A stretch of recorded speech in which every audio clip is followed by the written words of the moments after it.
Hello everyone. Today we will discuss chapter 21, class 6 RS Agrawal Math, and the topic is concept of perimeter and area.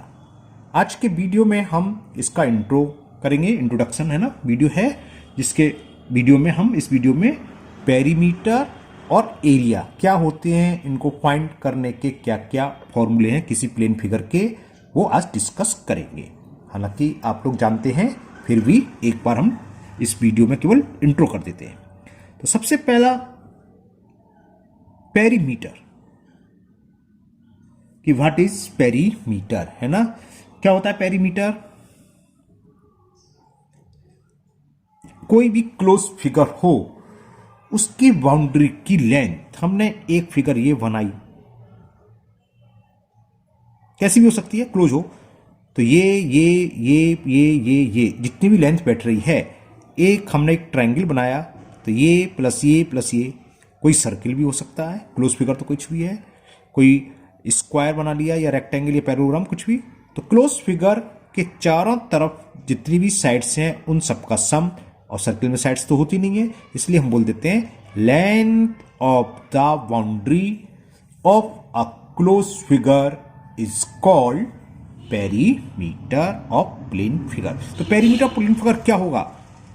यह होती है length of the boundary, जो boundary की length है, total length of the boundary of a close figure is called perimeter of that figure. उस figure का वो perimeter कहलाता है। हाँ, in the case of polygon हो तो हम लिख सकते हैं सम ऑफ ऑल साइड्स। पॉलीगन क्या होता है? पॉलीगन हमेशा लाइन सेगमेंट से मिलकर बनते हैं। सबसे स्मॉलेस्ट पॉलीगन होता है जिसमें 3 साइड्स हो, ट्रायंगल। तो अगर पॉलीगन है तो पॉलीगन के केस में हम कह सकते हैं the some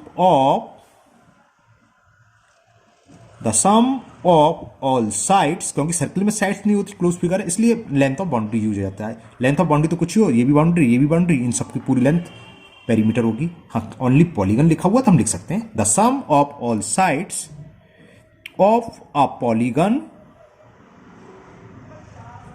is called the perimeter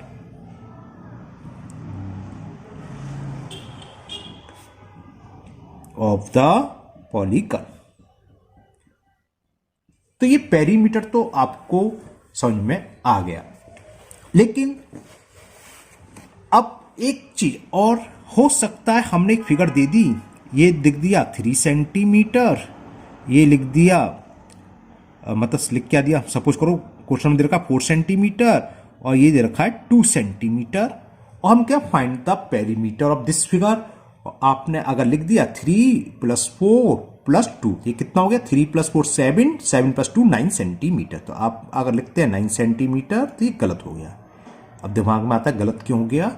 हमने अभी क्या लिखा था? Length of the boundary of A close figure, यानी कि पेरीमीटर सिर्फ क्लोज फिगर का फाइंड कर सकते हैं, ओपन फिगर का पेरीमीटर नहीं होता, इसका पेरीमीटर हम फाइंड नहीं कर सकते। इसी तरह सेमी सर्किल इस तरह से बना दे हम, और रेडियस सब देखो, पूछे find the perimeter of this figure, तो लिख दोगे we can not find the perimeter because it is an open figure. Open figure का पेरीमीटर फाइंड नहीं होता है, केवल क्लोज फिगर का। ओके, अब कुछ फॉर्मूले हैं वो बताते हैं। रेक्टेंगल की शेप आप जानती हैं। रेक्टेंगल क्या होता है? जिसकी एक ऐसा क्वाड्रिलेटर जिसकी अपोजिट साइड्स इक्वल हो और साथ ही साथ ईच एंगल 90 डिग्री हो, वो होता है रेक्टेंगल। अब हम इसके पेरीमीटर के बारे में डिस्कस करें। हमने बताया था सम ऑफ ऑल साइड्स, तो ये क्या होगी? ये होगी लेंथ, फिर ये आ गया विड्थ प्लस विड्थ, फिर यहां से यहां तक ये लेंथ आ गई यानी कि प्लस एल, फिर ये आ गया प्लस बी। तो एल प्लस एल कितना हो गया? 2l, और बी प्लस बी कितना हो गया? 2b। इसमें से अगर मैं 2 कॉमन ले लूं तो 2l प्लस बी। ओके, तो ये फॉर्मूला होता है पेरीमीटर ऑफ रेक्टेंगल। तो सबसे पहला फॉर्मूला आपका रेक्टेंगल के लिए इस पर पेरीमीटर का निकल आया। क्या होता है? Perimeter of rectangle is equal twice in bracket L plus B. Length, L for length, B for width या ब्रेथ, एक ही चीज होती है ना, length plus breadth. Okay, clear? ये फॉर्मूला कैसे आया हमने बताया। इसी तरह पेरीमीटर हम स्क्वायर फाइंड कर सकते हैं। स्क्वायर क्या होता है? एक ऐसा क्वाड्रिलेटरल जिसकी चारों साइड्स इक्वल हैं, मान लीजिए मेजरमेंट दे रखा है एक्स वाई जो भी है, और ईच एंगल 90 डिग्री। तो जरा इसका perimeter, length of all sides, sum of all sides a plus a plus a plus a, क्या होगा इसका perimeter? A plus a plus a plus a, कितना हो गया? A plus a 2a, 2a plus a 3a, 3a plus a 4a। तो यही formula आ गया। ए क्या है? साइड्स। तो perimeter of square, second formula हमारा ये बन के आया, perimeter of a square it is 4 into a क्या है? साइड्स। आप 4 भी लिख सकते हो। ओके, तो ये पेरीमीटर हुआ स्क्वायर का और पेरीमीटर हुआ रेक्टेंगल का। अब अगर हम ट्रायंगल के बारे में बात करें, कोई स्केलन ट्रायंगल है जिसमें साइड्स ट्रायंगल एबीसी है, मान लो ये ए साइड्स है, ये बी है और ये सी, तो इसका पेरीमीटर क्या होगा? ए प्लस बी प्लस सी।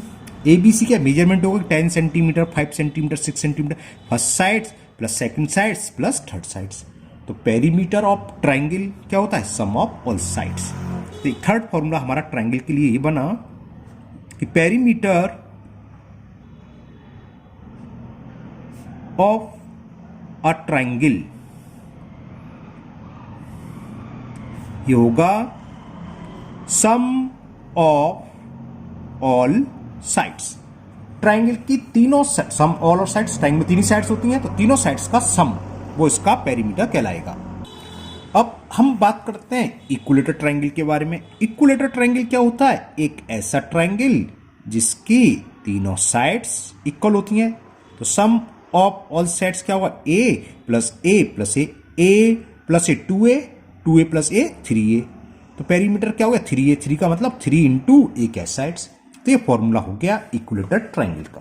तो perimeter of an equilateral triangle, fourth formula हमारा निकल के आया इक्विलेटर ट्रायंगल के लिए। तो लिख लो, perimeter of an equilateral triangle it is equal 3 into a क्या था? Sides, 3 into sides. आप 3a भी लिख सकते हो, where a is the sides of triangle. आपने आइसोलेसिस ट्रायंगल भी पढ़ा होगा, तो हम उसका पेरीमीटर बताएं क्या होता है। तो आइसोलेसिस ट्रायंगल क्या होता है? एक ऐसा ट्रायंगल जिसकी दो साइड्स इक्वल और बेस इसका अलग। सपोज करो जो इक्वल साइड्स हैं वो a और जो बेस है वो b है, तो इसके सम्स ऑफ ऑल साइड्स क्या होगा? a प्लस b, तो 2a प्लस b। तो ये होता है आइसोलेसिस का। Here a is the length of the equal sides and b other sides. तो एरिया कर रहा हूं, पेरीमीटर, तो लिख लीजिए आप, पेरीमीटर ऑफ एन, हालांकि आपके ट्रायंगल वैंगल सवाल नहीं है, आइसोलेस ट्रायंगल, लेकिन मालूम होना चाहिए टॉपिक ही है ये। तो ये होगा 2a प्लस b। वेयर, ये लिखना चाहिए a क्या है? Where a is the length of equal sides and v is base. Base से मतलब जो अनइक्वल साइड्स है, जरूर नहीं कि बेस हम यहां कहीं भी बना सकते होते हैं ना। तो v अनइक्वल, जो तीसरी साइड जो अनइक्वल है वो, ये हो गया। तो ट्रायंगल आपके तीनों हो गए, simple triangle, isosceles triangle and equilateral triangle. अब जो एक फिगर रह गई, जो आपके क्वेश्चन आएंगे, वो रह गई सर्किल। अब सर्किल का पेरीमीटर क्या होगा? हमने कहा था लेंथ ऑफ द बाउंड्री, ये इसकी बाउंड्री सर्किल की है ना, तो इसके चारों तरफ की बाउंड्री की जो लेंथ होगी वो इसका पेरीमीटर कहलाएगा।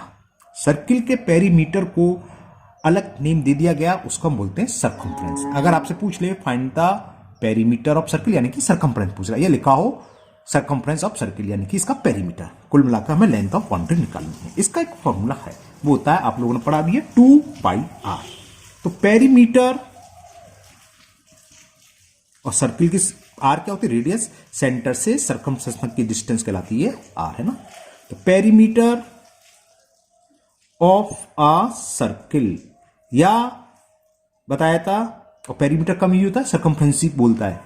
तो लेकिन जब पेरीमीटर टॉपिक था इसका ये पेरीमीटर, सर्किल का पेरीमीटर, सर्किल का सरकमफ्रेंस होता है, या circumference, circumference of a circle, ये इक्वल होता है 2 into pi into R. Okay, यहां पर पाई क्या होती है, पाई होता है circumference, circumference length of boundary और इसके डायमीटर का रेशो। अगर डायमीटर डी है और सरकमफ्रेंस मान लो सी से रिप्रेजेंट कर दे रहा हूं, तो सी अपॉन डी की वैल्यू होती है पाई। ये हमेशा कांस्टेंट होता है, किसी भी सर्किल के अंदर निकाल लो, कितनी भी रेडियस ले लो तो उसका वो निकाल के देखना, सरकमफ्रेंस है ना, तो सरकमफ्रेंस में आप डायमीटर से डिवाइड करना, 3.1 समथिंग समथिंग आएगा, और रेडियस चेंज करके देखना, तो ये वैल्यू हमेशा सेम आएगी, इसे बोलते हैं हम कांस्टेंट। खैर वो आपको जरूरत नहीं है, इसकी जरूरत है, 2πr। ओके, अगर एक फिगर और चलो हम आपको डिस्कस कर देते हैं, पैरेललोग्राम।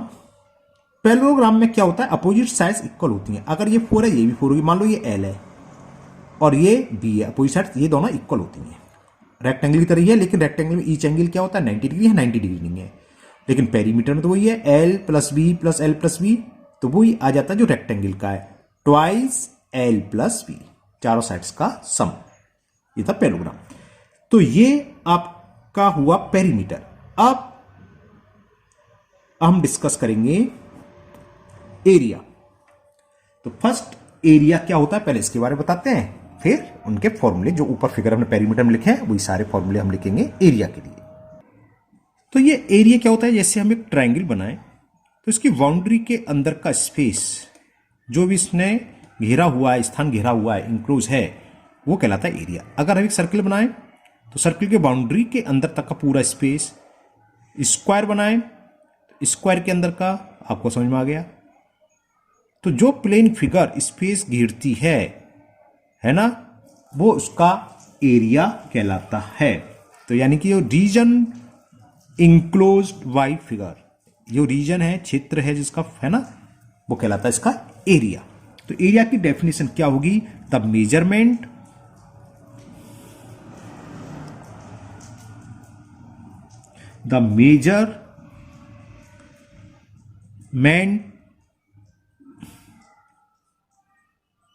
ऑफ द रीजन, इस रीजन का जो किससे इंक्लोज है, enclosed by a plane, the measurement of the region enclosed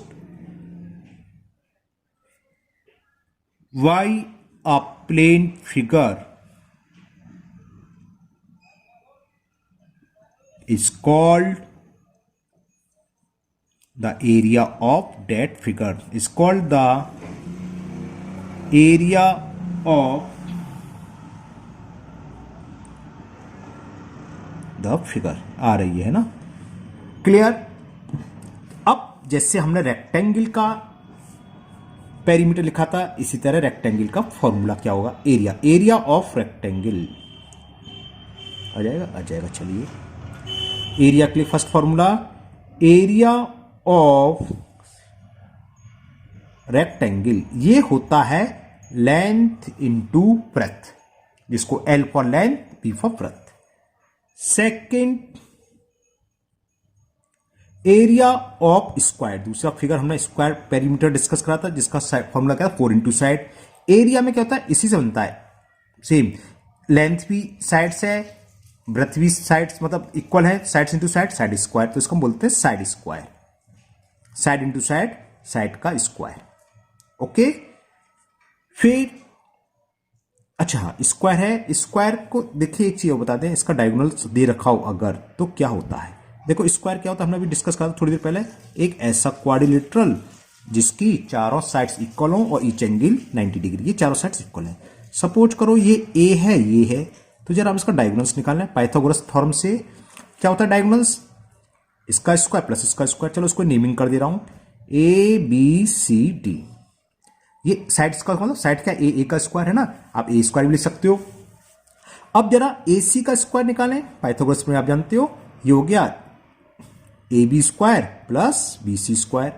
A square plus A square कितना हो गया, 2a स्क्वायर। ए सी स्क्वायर हो गया 2a स्क्वायर। तो जरा ए सी देखें, ए सी क्या होगा, अंडर रूट 2a स्क्वायर। ए यहां आ गया और रूट 2 इधर हो गया, है ना।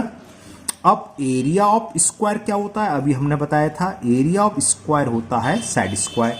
साइड्स क्या, ए। तो अगर हम एरिया ऑफ स्क्वायर को सॉल्व करें तो ये फॉर्मूला ए स्क्वायर, और ए स्क्वायर की वैल्यू आप यहां से पुट कर दो, चाहे इक्वेशन फर्स्ट से।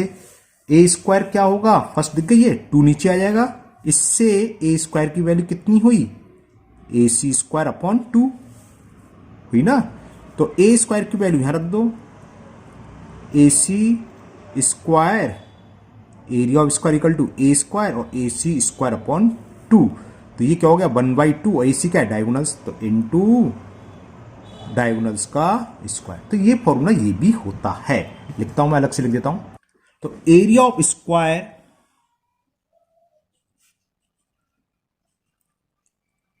ये इक्वल इसके भी होता है, इसके हाफ इनटू डायगोनल का स्क्वायर। ये कब लगेगा, हो सकता है साइड ना दे रखी हो, डायगोनल्स दे रखा हो खाली, तो आप सीधा सीधा ये लगा दोगे एरिया ऑफ स्क्वायर। तो रेक्टेंगल हो गया, स्क्वायर हो गया, अब ट्राइंगल। एरिया ऑफ ट्राइंगल, किसी भी ट्राइंगल का एरिया कैसा भी ट्राइंगल हो वो होता है हाफ इंटू बेस। अगर उस ट्राइंगल का बेस दे रखा हो और हाइट दे रखी हो तो ये होगा हाफ बेस इंटू हाइट। और इक्विलेटर ट्राइंगल हो, क्या रखा हो, find the area of an equilateral triangle whose sides is, जो भी दे रखी हो। तो area of an equilateral triangle वो होता है √3/4 इंटू साइड स्क्वायर। ओके, अब क्या रह गया आपका, रेक्टेंगल हो गया, स्क्वायर हो गया, ट्राइंगल हो गए, सर्किल। तो area of circle, area of circle is pi R square, where R is the radius. हाँ, एरिया की यूनिट, और यूनिट हमेशा स्क्वायर में होती है।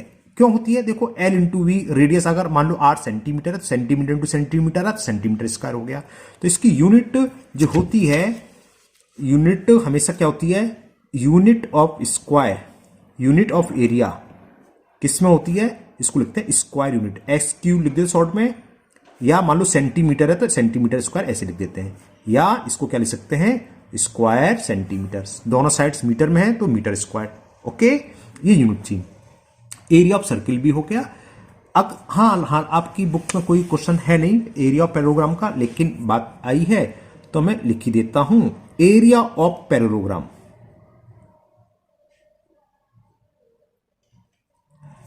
मालूम होना चाहिए, ये होता है बेस, यानी कि पैरेललोग्राम का बेस इनटू हाइट। हाइट से मतलब होता है दोनों पैरेलल साइड्स के बीच की डिस्टेंस। ओके, अब कुछ इन फॉर्मूले का यूज करके हम अलग फॉर्मूले लिख सकते हैं। जैसे हमें रेक्टेंगल का एरिया दे रखा हो और विड्थ दे रखी हो, हमें लेंथ निकालनी हो, तो लेंथ क्या होती है, एरिया ऑफ रेक्टेंगल, वहीं से आया, आपकी जरूरत नहीं है, क्रॉस मल्टीपल करके आप कर सकते हो, रेक्टेंगल अपॉन विड्थ। तो ये होगी लेंथ ऑफ रेक्टेंगल। इसी तरह विड्थ या ब्रेथ एक ही चीज होती है, चौड़ाई निकालनी जिसे बोलते हैं हिंदी में, तो ये क्या होगा एरिया ऑफ रेक्टेंगल। मैंने लेंथ ऑफ रेक्टेंगल लिखी होगी, यहां आ गया, यहां से अंडरस्टूड है कि एक रेक्टेंगल की बात चल रही है, तो अपॉन में आ जाएगा लेंथ। इसी तरह अगर हमें स्क्वायर का एरिया दे रखा हो और साइड्स निकालनी हो, तो साइड ऑफ स्क्वायर क्या हो गया, side of square area of square क्या होगा, under root area of square. मैंने जो अपन गलत लगा दिया, अंडर रूट। साइड का स्क्वायर इक्वल टू एरिया ही तो होता है, तो साइड्स क्या होगी, अंडर रूट। मालूम हमें 16 दे रखा है स्क्वायर का एरिया, तो उसकी साइड्स क्या होगी, 16 का अंडर रूट। स्क्वायर रूट जिसे बोलते हैं वो होता है 4। जब आएंगे सवाल, जब हम और डिस्कस करेंगे ये कैसे आए कैसे नहीं आए। सपोज करो स्क्वायर की साइड्स निकालनी हो और पेरीमीटर दे रखा हो, तो साइड ऑफ स्क्वायर क्या होगी, पेरीमीटर अपॉन 4। अब मैंने स्क्वायर लिख दिया, ध्यान लिख रहा, मतलब perimeter of square, perimeter upon 4। इस तरह से हम कोई से भी फॉर्मूला सकते हैं, सबके ब्रेक कर करके, है ना। तो आज के वीडियो में हम इतना ही करेंगे क्योंकि इंट्रोडक्शन वीडियो बनाया ये। नेक्स्ट वीडियो में हम एक्सरसाइज स्टार्ट करेंगे। इस एक्सरसाइज का कई लोग काफी दिनों से वेट कर रहे थे, तो मैंने 2 चैप्टर अभी बीच में गैप कर दी हैं, चैप्टर 19 एंड 20। चैप्टर 19 आपका सॉलिड्स का है, उसमें फिगर के बारे में, 3D फिगर के बारे में, और 20 रिफ्लेक्शन वाला है। ये दोनों बहुत इजी चैप्टर हैं। हो सकता है कल या परसों, हो सकता है आज ही मैं उसको वीडियो बना के अपलोड कर दूं, क्योंकि ये इंपॉर्टेंट है, इसमें से काफ़ी कुछ आना है, तो बच्चे डिमांड भी कर रहे थे, तो इसलिए पहले मैं इसको अपलोड कर देता हूँ। मुझे उम्मीद है आपको इतना समझ में आ गया होगा। इसको आप अच्छे से रीड करें, अच्छे से वीडियो देखें, समझें, फिर हम जब नेक्स्ट एक्सरसाइज करेंगे उनमें ये सारे फॉर्मूले अप्लाई होंगे, है ना, जिससे आपको सवाल सॉल्व करने में बड़ी ईजी रहेगी। मुझे उम्मीद है आपको ये सब समझ में आए होंगे। अगर आप लोग पहली बार वीडियो पर आए हों, चैनल देख रहे हो, पहली बार चैनल पर आए हों, तो चैनल को सब्सक्राइब करना ना भूलें, साथ ही साथ बेल आइकन को जरूर पुश कर लें, जिससे इसकी आगे की एक्सरसाइज जब भी मैं अपलोड करूंगा वो आपकी मिस नहीं होगी, उसका नोटिफिकेशन आपको मिल जाएगा। फिर मिलते हैं नेक्स्ट वीडियो में। Thank you, have a nice day.